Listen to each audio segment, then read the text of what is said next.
Olá e bem-vindos a mais um episódio da EY Um Café à Conversa Com, um videocast que pretende debater as principais tendências dos negócios e que traz para conhecer na primeira pessoa os executivos que lideram as várias organizações em Portugal.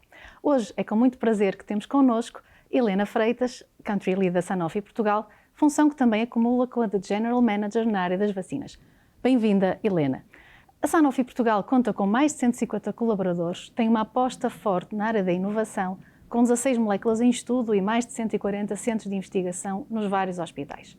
Helena, o setor da saúde está atualmente a sofrer uma profunda transformação. As restrições orçamentais pressionam o sistema de saúde, os consumidores estão cada vez mais exigentes, criticam muitas vezes a indústria farmacêutica pelo elevado preço dos medicamentos e depois é um setor bastante regulado, nomeadamente, por exemplo, na área da privacidade dos dados ou na área da sustentabilidade.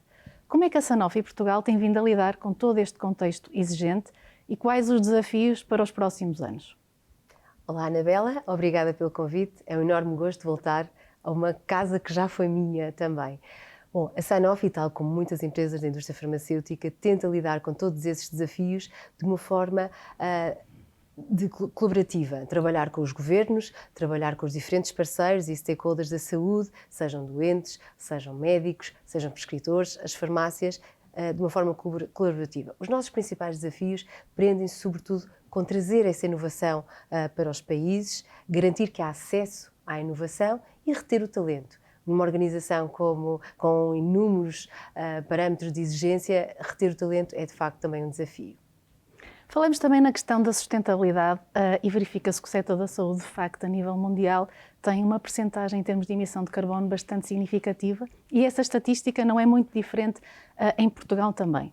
Isso significa que temos, de facto, que promover a economia circular, reforçar a reciclagem, pensar aqui em projetos mais inovadores no setor da saúde. Que estratégias é que a Sanofi Portugal tem vindo a introduzir para tornar aqui o nosso planeta mais saudável e mais sustentável?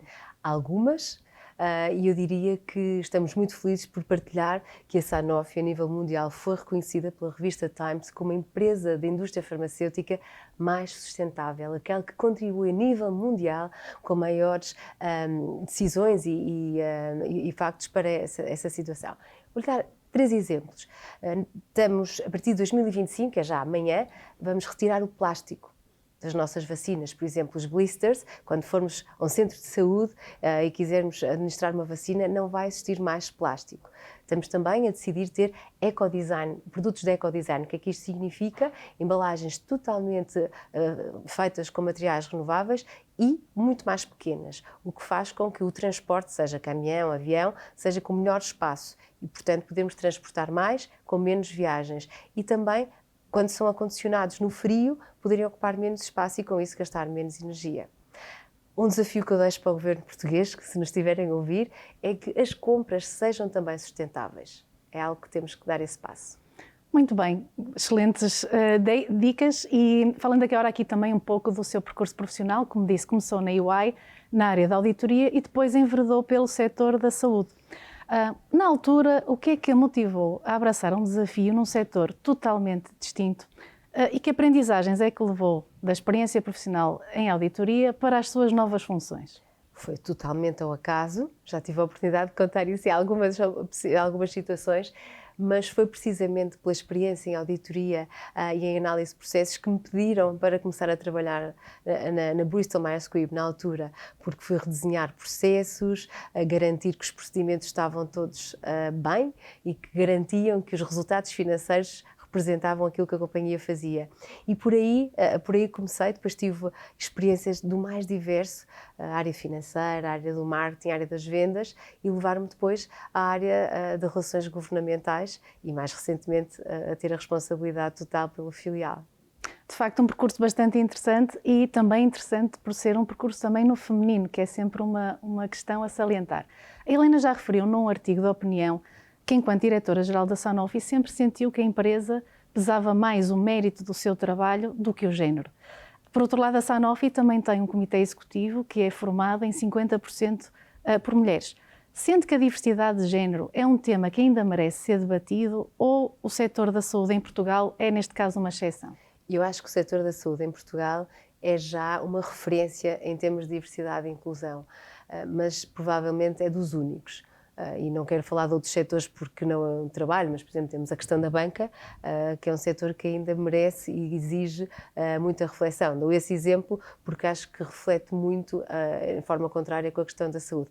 Nós falamos muito na questão do mérito, porque, acima de tudo, o mérito deve ser o critério para a evolução na carreira, no desenvolvimento, mas sim, procuramos ter uma equipa diversa a vários níveis, para além do género, cultura, experiências, tudo o resto, muito. E sinto que isso tem-nos dado imensa força e a retenção de talento que temos, que abordei como desafio, é de facto uma das indicações que nos dão de satisfação na companhia. Numa nota mais pessoal, a Helena tem uma família mais alargada e nós estamos presentemente na altura das férias escolares, que é sempre uma alegria para os filhos e uma enorme dor de cabeça, muitas vezes, para os pais. No seu dia-a-dia, como é que gera esta família numerosa e que estratégias é que adota para conciliar a vida pessoal e os compromissos pessoais e os compromissos profissionais?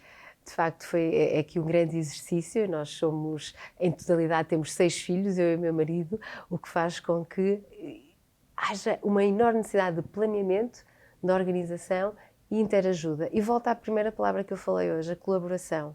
É preciso muita colaboração entre a família e entre os amigos. Nós planeamos muito. Eu costumo, não há domingo à noite em que eu não esteja a olhar para como é que vai ocorrer a semana ao detalhe, mas garantir que há momento para tudo. Momento para o lazer, momento para a família, momento para os amigos e, claro, encaixar com as nossas obrigações profissionais, porque acho que o lazer e este balanço entre vida profissional e pessoal é muito importante para o nosso bem-estar. E o exercício físico, a alimentação saudável, é muito importante tudo isso para estarmos felizes, porque só felizes é que podemos ser melhores pessoas. Muito bem. E com esta nota terminamos mais um episódio da EY Um Café, à conversa com. A nossa convidada de hoje, Helena Freitas, agradeço mais uma vez a simpatia, a conversa estimulante e interessante. A quem nos acompanha, não perca os próximos episódios, onde teremos a oportunidade de abordar novos setores e conhecer mais líderes empresariais em Portugal.